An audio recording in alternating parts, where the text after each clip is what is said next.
sini kita akan membahas tentang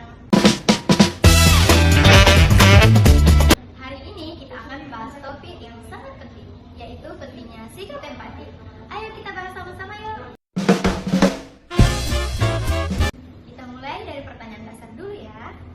Menurut kakak-kakak nih, apa sih empati itu dalam kehidupan sehari-hari khususnya di sekolah dasar? Oke, dari saya, sikap empati itu adalah membuat kita untuk benar-benar memahami atau ikut merasakan apa yang orang lain rasakan. Kita tidak hanya sekedar tahu, tapi kita juga ikut peduli sehingga kita bisa mendapatkan posisi kita ke orang tersebut dan ikut merasakan apa yang mereka rasakan. Dan juga misalnya kita bisa memberikan satu contoh. Misalnya teman kita ada yang lagi merasakan sedih, itu hero. Nah, kita bisa ikut merasakan kesedihannya dan memberikan dorongan untuk dia, untuk kita bisa membantu dia. Kalau dikaitkan dengan kehidupan sehari-hari di sekolah dasar, empati itu sangat penting loh untuk kita lakukan dalam kehidupan kita. Karena tapi kalau khususnya bagi anak SD itu, karena anak-anak dalam tahap proses untuk memahami orang lain, dan kita itu bisa memberikan contoh kepada mereka dalam bentuk sederhananya, yang seperti membantu teman dalam kesulitan pengerjaan tugas. Kita bisa memberikan cara atau menjelaskan kembali kepada mereka. Dan juga kita tidak boleh mengejek teman. Mengejek teman itu sebenarnya tidak bagus ya. Misalnya kita melihat dari teman kita itu kayak ada yang aneh atau ada sesuatu yang tidak baik dirinya. Terus itu ada teman-teman ejek gimana? Kita itu sebagai orang yang bisa paham dan bisa memahami orang tersebut itu kita ikut mencapai ya. Kita tidak ikut mengejek atau menghina dia, karena kita akan mengerti kalau ejek orang ini akan sedih atau merasa minder gitu. Jadi dengannya ada empati di lingkungan sekolah dasar, suasana belajar itu akan lebih terasa nyaman dan lebih positif. Nah, itu dia teman-teman penyampaian dari Kakak Ila tentang apa itu empati. Selanjutnya dari Kakak Rindi, kita akan mendengarkan pendapat dari Kakak Rindi tentang empati itu apa sih? Oke, baik. Nah, jadi kalau menurut saya nih, Kak Tiara, empati itu bukan hanya sekedar merasakan, tapi itu juga berubah sebagai tindakan. Jadi bukan cuma kita itu tahu kalau kita tuh merasakan sedih, tapi kita juga melakukan sesuatu untuk dia agar dia merasakan rasanya ya seperti itu, ada rasa nyaman, senang bersama teman. Tapi menemani atau memberi dia semangat juga itu sangat penting supaya dia bisa merasakan kebersamaan. Nah, kalau untuk di sekolah dasar itu kan itu sangat penting bagi anak-anak. Bagaimana mereka berinteraksi dengan orang lain atau berguru di sekolah, seperti itu menurut saya. Ya, itu dia penyampaian dari dua narasumber kita. Nah, jadi empati itu adalah kemampuan kita untuk memahami dan merasakan apa yang mereka rasakan ya kakak-kakak. Nah, selanjutnya teman-teman kita akan membahas tentang pentingnya empati di sekolah dasar. Kenapa sih empati itu penting banget untuk anak-anak di sekolah dasar kan? Kalau dari saya itu usia mereka yang sekarang, mereka itu belajar bersosialisasi dan membangun hubungan dengan orang lain serta juga memahami perasaan orang lain.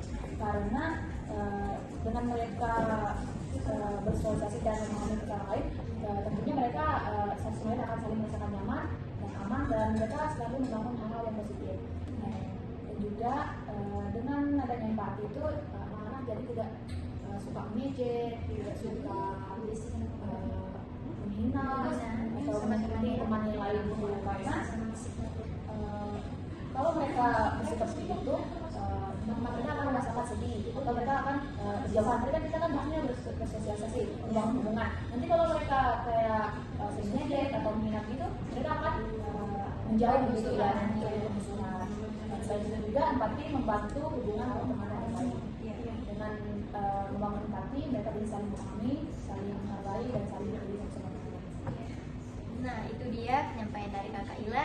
Kita akan mendengarkan penyampaian dari Kakak Rindi. Nah, jadi Kak Tiara, penyampaian saya ini agak jauh berbeda dari yang disampaikan oleh Kak Tiara tadi ya. Nah, selain itu kan, empati juga bisa mencegah perundungan atau bullying di sekolah. Nah, jadi anak yang punya empati akan berpikir dua kali jahat atau mengejek temannya gitu. Nah, karena dia bisa membayangkan bagaimana perasaan orang lain jika merasa disakiti, dibully gitu. Mereka akan merasakan yang namanya sendiri, dijauhkan dari teman-teman yang lain kan. Jadi karena orang yang benar-benar memahami itu akan merasakan apa yang rasanya langsung dari teman yang medek, sedangkan nanti kita yang itu merasakan tidak banget jadi nggak diejek perasaan kita itu. Itu karena sebelum kita benar-benar memahami perasaan orang yang sedang diejek atau dijauhi. Ya. Nah, itu dia teman-teman. Teman-teman, selanjutnya kita akan membahas topik tentang contoh sikap empati. Boleh dong Kak Ila dan Kak Rini kasih contoh nyata sikap empati yang bisa dilakukan oleh anak-anak di sekolah dasar. Seperti yang sudah saya sampaikan di pertanyaan pertama tadi, kita bisa memberikan contoh seperti jika ada teman yang kesulitan mengerjakan tugasnya. Kita bisa memberikan solusi atau menjelaskan kembali kepada mereka yang tidak paham apa yang dimaksudkan, apa yang dijelaskan dari tugas tersebut. Dan juga bisa juga contoh sederhananya itu seperti kita membawa bekal. Misalnya di lingkungan kelas itu ada beberapa teman yang tidak membawa bekal, sedangkan ada juga teman yang membawa bekal. Jadi cara kita itu sederhana. Kita bisa mengajak atau memberikan bekal kita sedikit atau mengajak makan bersama. Karena itu sudah merupakan sikap empati peduli kita kepada teman-teman yang tidak bawa bekal. Kita bisa mengajak, ayo kita makan bareng gitu. Itu kalau dari saya. Iya. Selanjutnya kita akan mendengarkan pendapat dari Kakak Rini. Nah, jadi kalau contoh lainnya itu dari saya nih, Kak Tiara. Nah, kalau ada teman yang diejek, kita tidak boleh ikut-ikutan seperti itu. Tapi kita itu harusnya membela atau menghibur dia jika dia merasa dirinya itu diejek oleh teman-teman yang lain. Nah, jadi bahkan sekedar mendengarkan cerita teman juga termasuk bagian dari empati. Merasa empati karena kita menunjukkan bahwa kita itu peduli sama teman seperti itu. Selanjutnya kita akan lanjut ke topik keempat, yaitu cara menumbuhkan sikap empati. Nah, menurut kakak-kakak bagaimana cara menumbuhkan sikap empati di sekolah dasar? Sederhana itu kita memberikan contoh. Khususnya bagi orang-orang terdekat ya, seperti orang tua dan guru. Mereka bisa menunjukkan sikap empati terlebih dahulu sebelum anak-anak ini bersosialisasi dengan orang lain. Karena anak-anak biasanya meniru apa yang mereka lihat dan apa yang mereka dengar juga akan yang mereka sampaikan. Jadi kalau mereka melihat atau mendengar orang dewasa saling peduli, saling mengerti satu sama lain, saling bertanggung jawab, anak-anak akan mulai belajar untuk menumbuhkan sikap empati itu pada orang lain. Ya, itu dia pendapat dari Kakak Ila. Dan selanjutnya ada pendapat dari Kakak Rini yang kita akan dengarkan. Nah, jadi saya itu Kak Tiara, kalau menurut saya nih anak-anak juga perlu diajak untuk berbicara tentang perasaan mereka gitu. Misalnya ditanya bagaimana perasaan kamu hari ini, atau menurutmu bagaimana perasaan teman tadi. Dengan begitu kan mereka belajar mengenal atau memahami perasaan orang lain gitu. Nah, di pertanyaan selanjutnya ini ada apakah ada tantangan dalam menerapkan empati di lingkungan sekolah dasar? Menurut Kakak Ila itu bagaimana? Oke, kalau dari saya tentunya ada ya Kak. Karena untuk menunjukkan sikap empati itu sangat sulit ya. Apalagi untuk anak SD. Kadang anak SD itu belum sepenuhnya memahami pesan yang lain.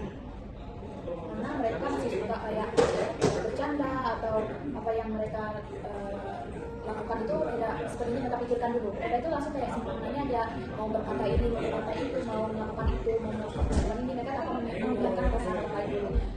Kan akhirnya Ya, karena mereka tuh belum sepenuhnya memahami karena ini kan udah bicara tentang anak SD. Mereka belum paham masih oh nanti dia begini, kalau aku begini, nanti dia resesi kalau aku begini. Mereka belum sepenuhnya memahami perasaan orang lain. Itu sih kayaknya tantangan sulitnya karena anak SD itu belum sepenuhnya memahami perasaan orang lain. Itu sih. Kalau kalian itu bagaimana? Kalau saya itu agak berbeda juga, tapi sama aja. Kalau tantangan lainnya itu kan pengaruh lingkungan, sering melihat perilaku tidak peduli atau kasar. Mereka bisa meniru itu dari orang-orang sekitar mereka. Maka dari itu penting sekali menciptakan lingkungan yang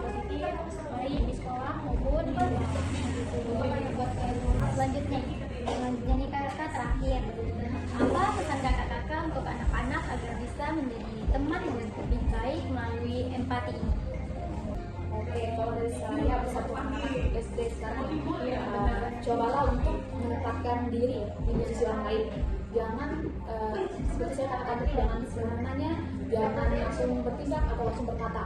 Karena kita nggak tahu setelah kita bertindak atau mengatakan sesuatu kepada orang lain, belum tentu orang yang dengar itu bisa menerima dengan baik. Nanti bisa jadi mereka akan merasa minder atau merasa sedih, dan bahkan tidak mau berdekat dengan kita lagi.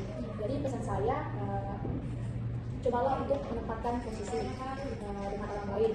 Kalau dia lagi kesusahan, kita tolong. Kalau dia lagi merasakan sedih, kita tolong bantu hiburkan dia. Dan juga sebelum melakukan sesuatu atau melakukan sesuatu, coba pikirkan apakah itu akan membuat dia senang atau tidak. Jadi jangan semena-mena melakukan atau berkata-kata kepada orang lain sebelum memikirkan apa yang akan terjadi kepada orang tersebut. Itu dari saya. Ya, itu dia penyampaian dari Kakak Ila. Selanjutnya, bagaimana dengan pesan yang akan kalian disampaikan? Nah, kalau saya itu cuma pengen bilang ke anak SD yang sekarang, menjadi baik itu dimulai dari hal kecil, senyum, menyapa, membantu, mendengarkan, semua itu adalah bentuk dari empati. Jangan ragu untuk melakukannya setiap hari. Pesan saya untuk anak-anak SD sekarang seperti itu Pak Tiara. Nah, itu dia teman-teman. Ya, teman-teman, yuk kita mulai dari hal-hal kecil seperti peduli, lebih peka, dan lebih baik pada sesama. Sampai jumpa di podcast berikutnya. Terima kasih untuk kesempatan kakak-kakak dua narasumber kita, yaitu Kak Ila dan Kak Rindi. Dan sampai jumpa di episode berikutnya. Bye-bye.